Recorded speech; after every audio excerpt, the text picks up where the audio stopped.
reach heaven's joys, O bright and sun. Heart of my heart, whatever befall, still be my vision, O ruler of all.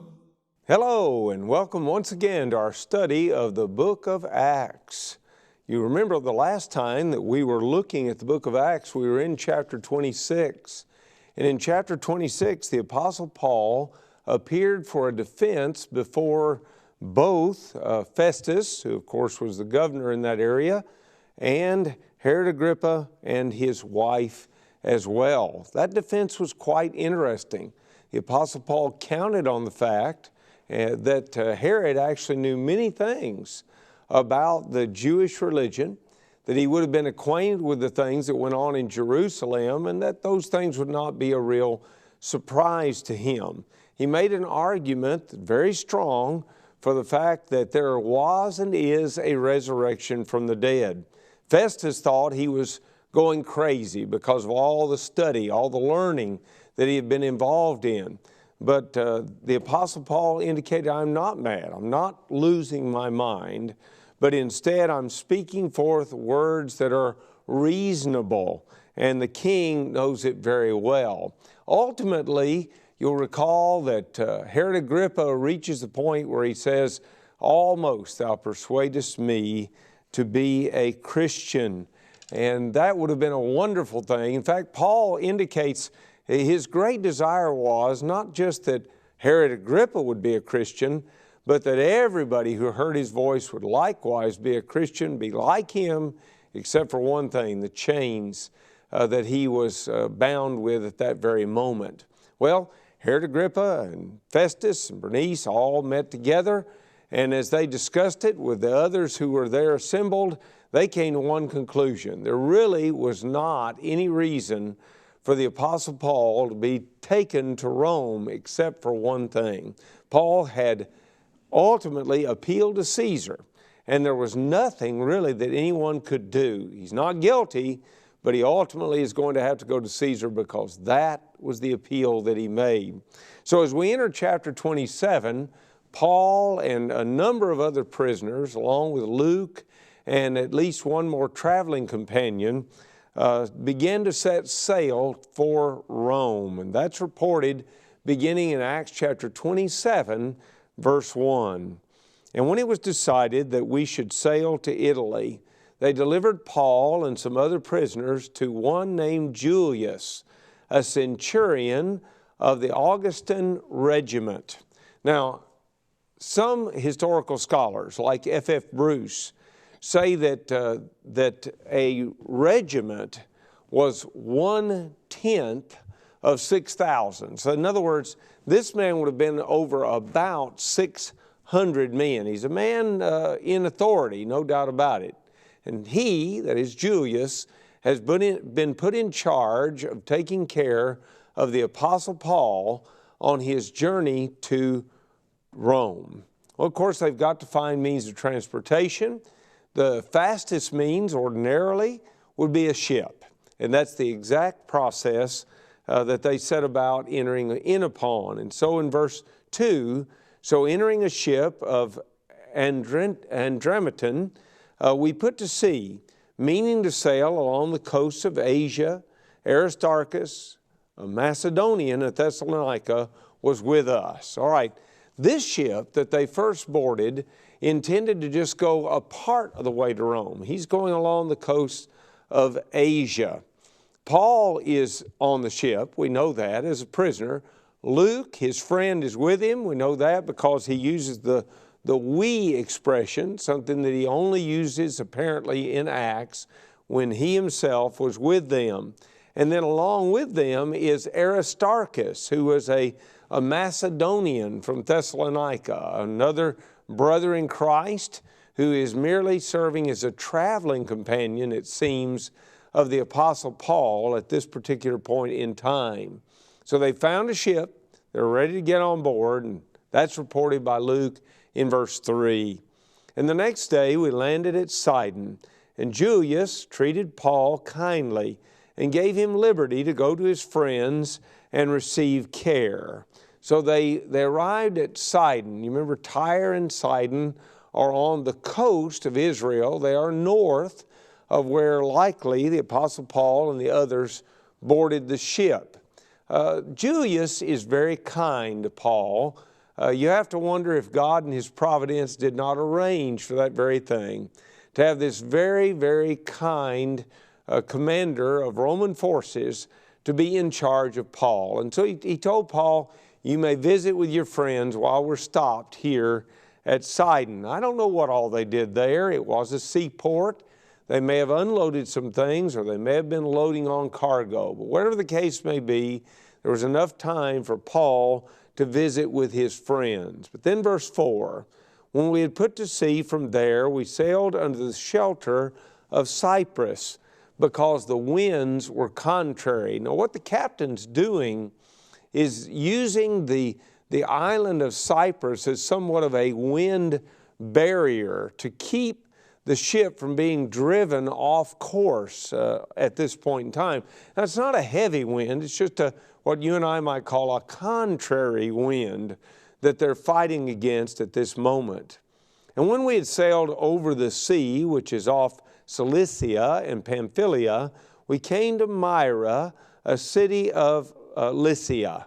There the centurion found an Alexandrian ship sailing to Italy, and he put us on board. All right, the first ship has completed its journey when it lands in the city of Myra. And so now the commander's got to look around for another ship for them to get on board. And he found one. He found an Alexandrian ship. Now that probably indicates that this ship was carrying a cargo of wheat.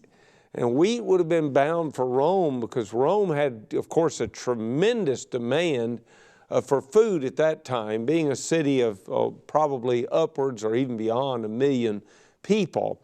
So they had to have plenty of food, and this ship probably was that type of a cargo ship, bound for Rome. That's the ship that they now get on to. Let's see, verse 7. When we had sailed slowly many days and arrived with difficulty off Cnidus, the wind not permitting us to proceed, we sailed under the shelter of Crete off Salome.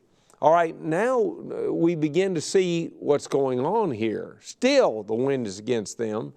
Now, and it's coming probably at this moment from the northwest, which is the worst possible scenario in terms of a sailing ship, because they're trying to go in that very direction. And so given that factor, they're having to use islands to buffer them from the wind so that they can continue to travel. They at last arrive at verse 8 at a special new place. And here's what it says. Passing with difficulty, we came to a place called Fair Havens, near the city of Lycia. Now, Fair Havens was a port, but it wasn't much of a port. And for people on board, like the owner of the ship, the captain of the ship, this commander that had charge of Paul, this was not the most desirable city to spend the winter in. And so now an exchange of ideas begins to come forth, and the Apostle Paul's got very definite ideas in mind, but listen to the response that he gets. Now, when much time had been spent and sailing was now dangerous because of the fast was already over, Paul advised them, saying, Men, I perceive that this voyage will end with disaster and much loss, not only of the cargo and ship, but also of our lives. All right, we're past the feast of the Passover. We're late, not Passover, excuse me, Pentecost. We're late into the year. And being late as it is, in fact, it's past September, may well be early October. And that is too late to sail in those waters. Too many potentials for dangerous winter storms. The Apostle Paul, being a man who had traveled widely, was well aware of the difficulties. You may remember on other occasions, he hurried, to make his way on down to Jerusalem. He was familiar with these waters. And so his advice is not as inexperienced and naive as we might think that it was. But it didn't really get the hearing that he had hoped for. So notice the next verse, verse 11 of Acts 27. Nevertheless, the centurion was more persuaded by the helmsman and the owner of the ship than by the things spoken by Paul. Well, of course, the helmsman would be the man who was going to pilot them along the way. And the owner of the ship, well, certainly he didn't want any danger or disaster to fall upon his ship and the cargo in it.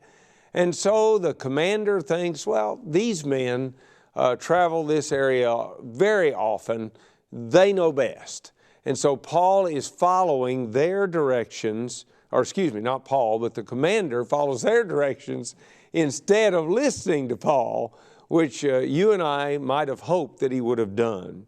Verse 12, and because the harbor was not suitable to winter in, the majority advised to set sail from there also, if by any means they could reach Phoenix, a harbor of Crete opening toward the southwest and northwest, and winter there. They didn't want to stay in little Fair Havens because Fair Havens just didn't have the amenities that they were interested in. And so everybody decides we'll go on and try to make it to another harbor on the same island. Now, that harbor is called Phoenix. And when they first start out, it looks like they're going to make it. When the south wind blew softly, supposing that they had obtained their desire, putting out to sea, they sailed close by Crete. So the south wind, now that's perfect. That's going to blow them in the proper direction. It's coming from the south, minor adjustments in the sails and in the rudder, and they'd be on their way. They'd be making it to the exact port that they wanted to go to. But not long after, a tempestuous headwind arose called Eurykladon. Now, you and I don't know anything about Eurykladon. At least I don't, maybe I should say. But what I have learned by reading others is that it's what you and I might call a nor'easter. Every now and then we hear about one of these storms in the United States. It will blast up into the northeastern part of the United States, carrying with it lots of wind, lots of moisture, and usually very, very cold temperatures. And it brings heavy snows to the northeastern part of the United States. Sometimes, unfortunately, people literally die because of the intensity of the storm and getting trapped in it. Well, that's the type of storm that the ship on which Paul is sailing gets into. And they're by no means going to be able to make Phoenix. Now the desire is just to be able to land somewhere safely. So when the ship was caught and could not head into the wind, we let her drive. In other words, now there's no longer any point of trying to turn the sails to use the wind to get where they're wanting to go. This wind is so strong and so totally contrary that there is no way that they're going to be able to make it where they need to go. And so they just let her run. They probably took down the sails, and the helmsman did very little but just try to keep the rudder from drifting too far any one way. But basically now the wind and the storm is the master of that ship. So verse 16, and running under the shelter of an island called Clauda, we secured the skiff with difficulty. Now the skiff would be a little boat that was carried along or pulled along behind. The purpose of that boat ordinarily would have been for them to unload when they got to some favorable port and go ashore from the big ship. But now they're in fear of losing that little ship, which has some other purposes for it in sailing. And so they get the ship, that little boat, into the ship, although it requires a great deal of effort. It's difficult, the writer Luke says, in order to be able to do that. Verse 17, when they had taken it on board, they used cables to undergird the ship, and fearing lest they should run aground on the Syrtis sands, they struck sail and so were driven. So they got the little ship on board, little boat on board. They secured it with cables. They also ran cables underneath the ship. Now the purpose of this is to strengthen the hold, to give it a little bit of help in the midst of this tremendous storm that is driving them. And so that's what's going on when we reach verse 18. And because we were exceedingly tempest-tossed, the next day they lightened the ship. On the third day we threw the ship's tackle overboard with our own hands. Well, things are getting desperate, because now they're throwing things overboard that if in ordinary times they would need in order to navigate the waters. But they've given up hope, really, of being able to navigate where they want to go, and now they're simply trying to lighten the ship so that it will ride up higher on the waves and hopefully will survive this storm. So Luke and the others throw that tackle overboard. He uses the word we. You have to wonder if the Apostle Paul was in on that. Paul was a good hard worker, and he may very well have helped with this. But whatever the case may be, a number of them busied themselves with throwing over the tackle, throwing it overboard so that they can lighten the ship. Now then in verse 20 of Acts 27, Luke continues. But after long abstinence verse 20. Now when neither sun nor stars appeared for many days, and no small tempest beat on us, all hope that we would be saved was finally given up. Now, have you ever been so lost that you had no idea where you were? Maybe it was so dark that even maneuvering, just taking simple steps, was difficult.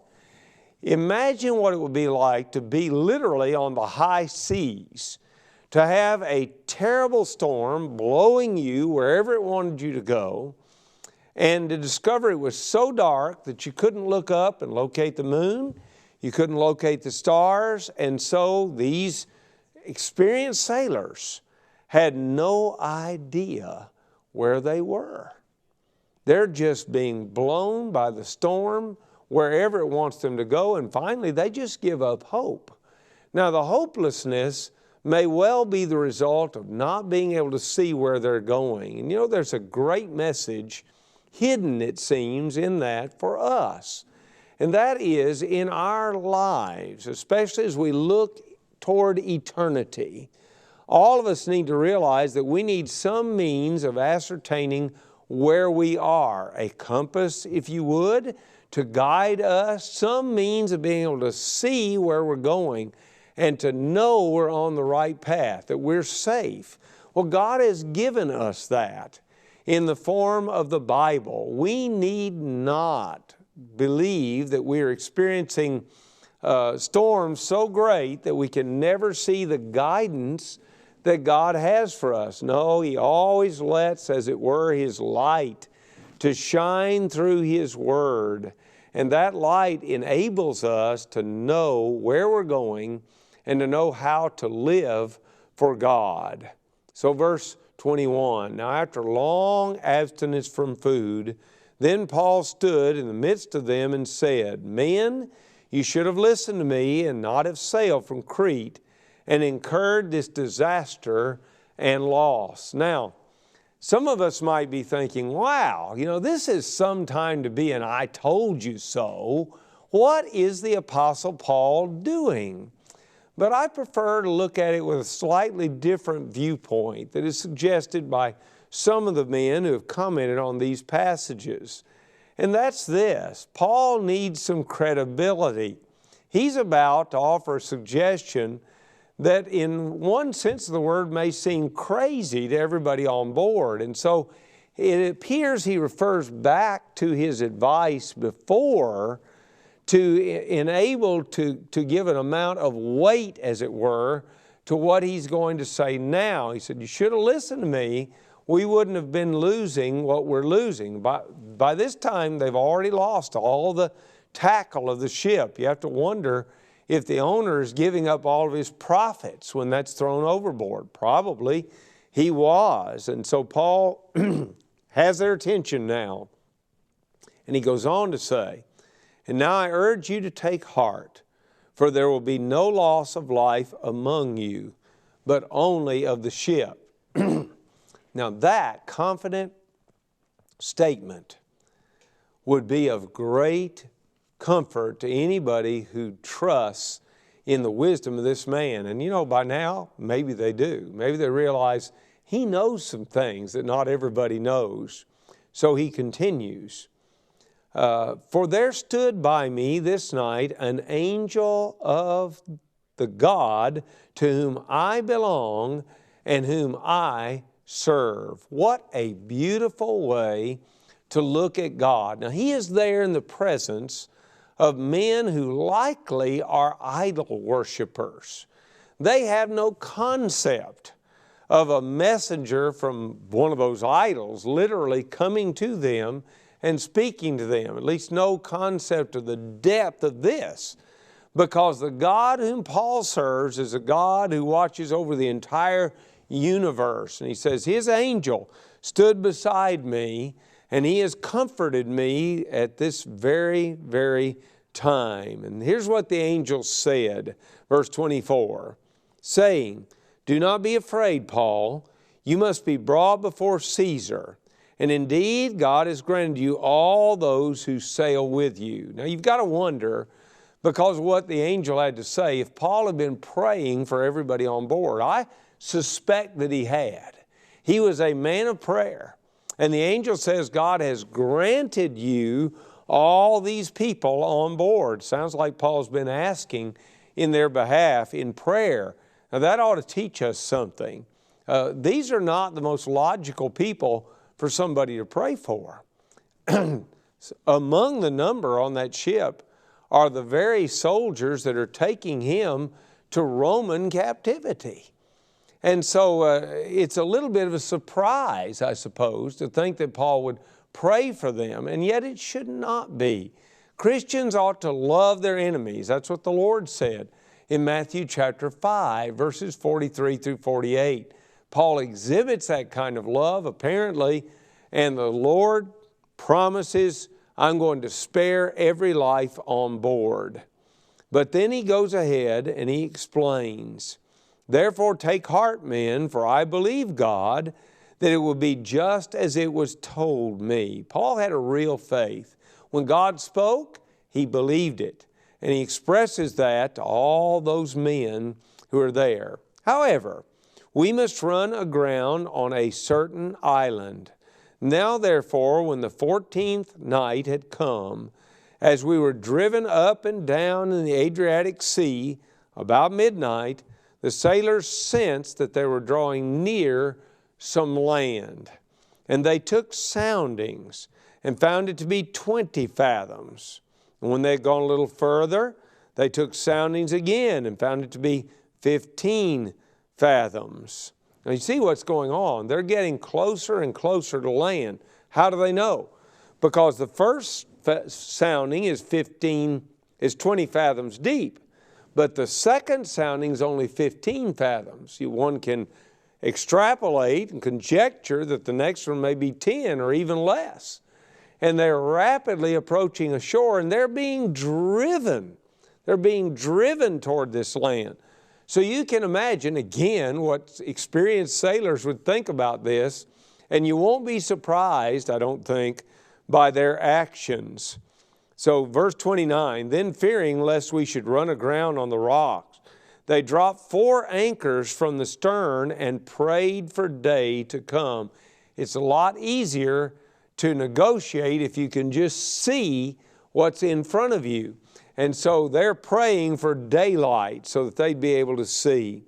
And as the sailors were seeking to escape from the ship, when they had let down the skiff into the sea under pretense of putting out anchors from the prow, Paul said to the centurion and the soldiers, "Unless these men stay in the ship, you cannot be saved." You know, there's not a lot in the way of tackle that's left, but the rudder is still there. And these men, again, are experienced sailors. And so when they put out the skiff, they're pretending that they're going to go now. They've already put out anchors at the bow. They're pretending they're going to put out more anchors at the front of the ship as well, the prow of the ship. But Paul warns the soldiers, and particularly the commander over him, if these men leave, then there's no guarantee on our lives. We will not be spared. And so this time, the officer immediately responds to what he hears the Apostle Paul say. And so verse 32, then the soldiers cut away the ropes of the skiff and let it fall off. And as day was about to dawn, Paul implored them all to take food, saying, "Today is the 14th day you have waited, and continued without food and eaten nothing." Now remember, Luke's already told us it's the 14th day, but remember, Hebrews counted days as night and day. Go back to Genesis 1. The evening and the morning were the first day. So the 14th day began Hebrew time about 6 o'clock the previous evening.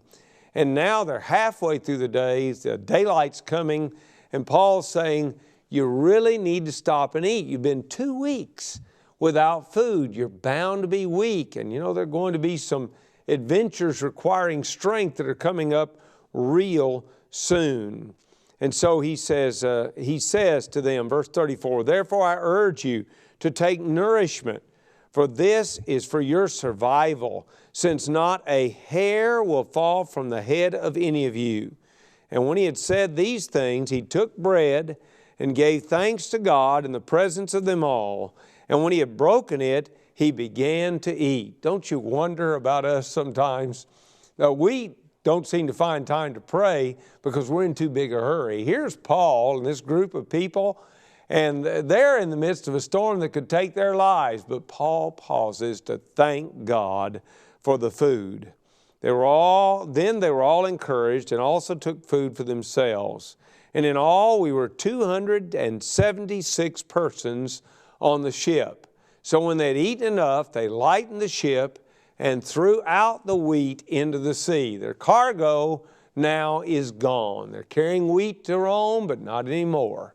Now the whole hope that they have is merely to save their lives. They've had something to eat, they're strengthened, they're refreshed, they're ready for whatever is ahead. This journey to Rome is not anything like what I suspect the Apostle Paul had envisioned when he told the Roman brethren that he wanted them to pray because he wanted to come and see them and be refreshed by them. I doubt that he had in mind this kind of a trip. And yet they've survived. They've survived 2 weeks of a storm. They are now nearing land. And the next time we get together and study, we're going to see what happens as they come ashore on an island that they do not recognize. May I reach heaven's joys, O bright